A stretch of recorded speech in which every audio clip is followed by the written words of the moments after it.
with Henry Morgan.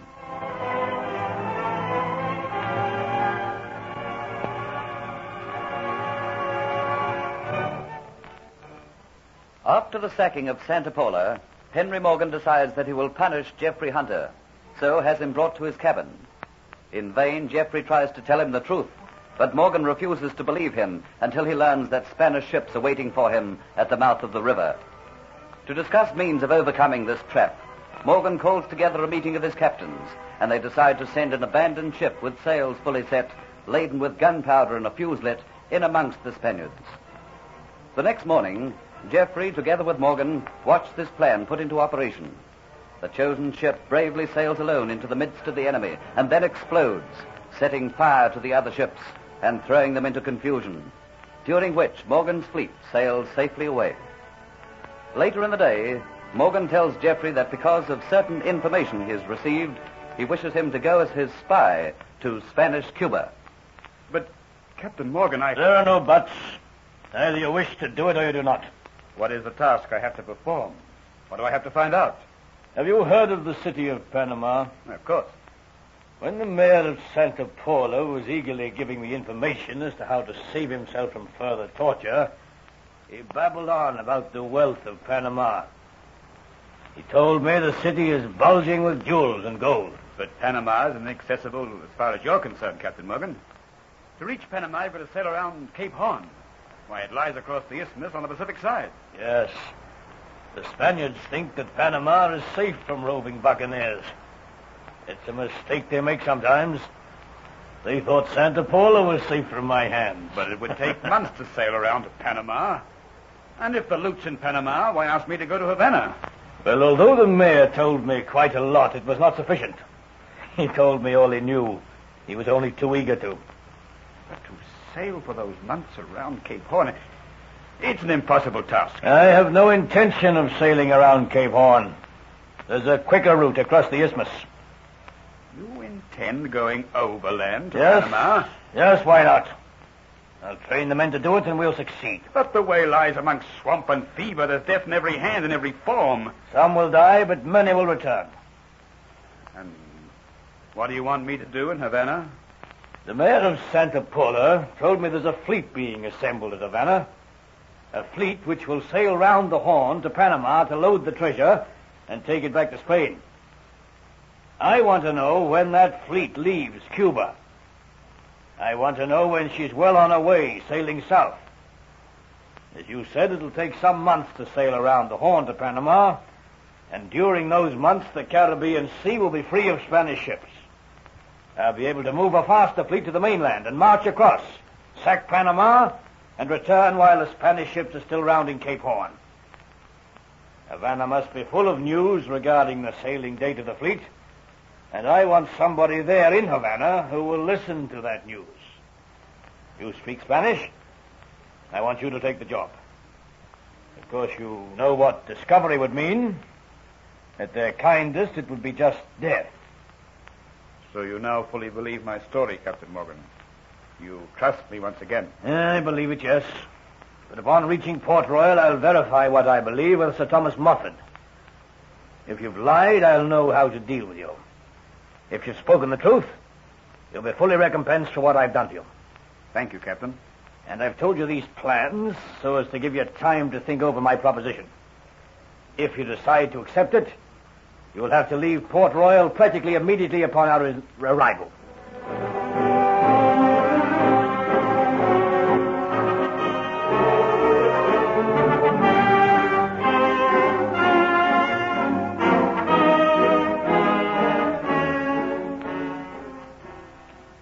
And it's pleased I am, Captain Morgan, to see you return safely.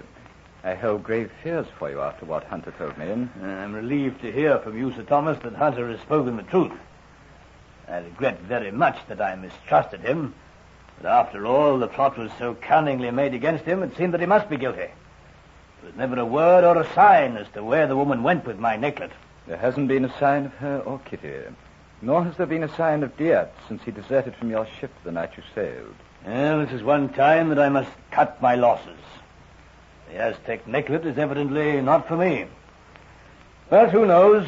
One of these days, on one of my raids, that Spanish spy and I may meet. And I think that then she will have regrets. Yes.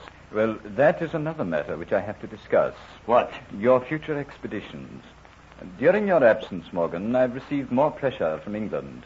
Pressure to wipe out buccaneers. I thought you'd already done that by creating me a vice admiral. Oh, that didn't hoodwink them in England. They tell us that raids on the Spanish possessions must cease. I'm sorry, Morgan. The matter's entirely out of my hands. You know I shall be the loser by it, as well as you know. Are you threatening me, Sir Thomas? No. Oh, I'm warning you, Morgan. You once talked of retiring. Perhaps it would be better if you decided now to take up a peaceful life. They wouldn't dare touch me. I'm the most powerful man in the Caribbean. I'll not be dictated to by anybody. I'm Henry Morgan. Well, should you not take my advice, Morgan, I would have to arrest you for piracy. I laugh at you for your threats. You look after governing Jamaica, Sir Thomas, and leave me to take care of the Spaniards.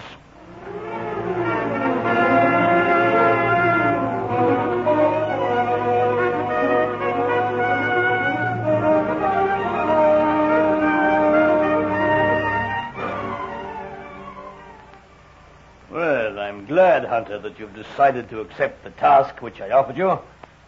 You fully realize what you're doing? I understand, Captain. After hearing your story from Sir Thomas, I could have understood you readily accepting such an assignment had your name not been cleared. But you've got everything to live for now. After what Diaz and the Spanish woman who was masquerading as Aunt Met the Lacey did to me, I want to do something back to their race. I'm also keen to go for another reason. I have a strange feeling about Havana. Oh? What is that? Over there I may hear about the woman who was in Port Royal. I might hear of the Aztec necklet. And also I have a strange feeling that someday I'll have a meeting with Diaz. There are several scores I've got to settle with him. I doubt if I will ever find Kitty. But who knows, I may hear word of her. So you'll see I have several reasons, Captain Morgan, for going to Havana. Well, don't forget that I'm relying on you to return to give me the information which I so vitally need. I won't be taking any risks. I'm taking the Negro, a hero, with me. I want a companion, and he refuses to be left behind. You have one serious disadvantage. You're so fair. You could never be taken for a Spaniard. I had already thought of that. At the moment, a state of war exists between England and Holland. I intend posing as a Dutch gem merchant who's come to Cuba with an eye to trade. Ooh, an excellent idea. And being supposedly in the jewel business, I am likely to hear more readily the movements of the fleet. I shall give out that I am in the market for buying rare diamonds and rubies. And if the Spaniards are eager for business, they'll willingly tell me the movements of those ships. An excellent plan. I couldn't have thought of a better one myself. Can you and Hero sail tomorrow night? There's nothing to detain me in Port Royal. But have arrangements been made for getting me away from Havana? The ship that you sail on will return at night to the spot where you were put on shore exactly 7 nights after you land. You will have, Hunter, exactly 1 week to get the information. With all those Spanish ships in Havana, Cuba will be a hot spot for a British ship to linger about. The ship cannot wait for you in the vicinity of Cuba for more than 1 week. I see. And should you not be at the appointed place at the appointed time, the ship will sail back to Jamaica without you, believing that you failed in your mission and that your identity has been discovered and that you are lost. So remember, unless you make that appointment and you're still alive, there will be no means of your returning to Jamaica.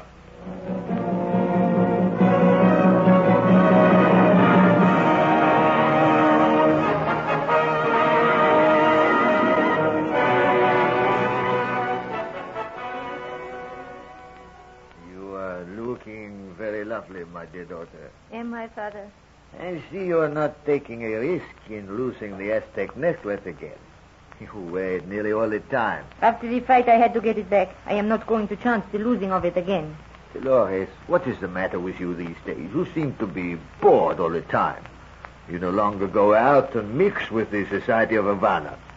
All the time you stay about home. I find Havana dull and stupid. I want again to live an exciting life with danger, like it was in Port Royal. Ah, do not mention those dreadful days to me. I was all the time wondering if you were alive. Oh, but you have so little faith in me. That was living. Oh, and now to come back here to an idle life of social rounds, balls, routs, afternoon tea parties. Oh, bah. Do you not wonder I get tired and sick of it all? Dolores, you should have been a man. What a leader you would have been. What a fighter against the English buccaneers. Ah, when I think of Morgan escaping the trap, which was so carefully set for him, I could have sworn we would have been successful. But no. The arch-fiend himself sent the fire ship in amongst our ships and destroyed them.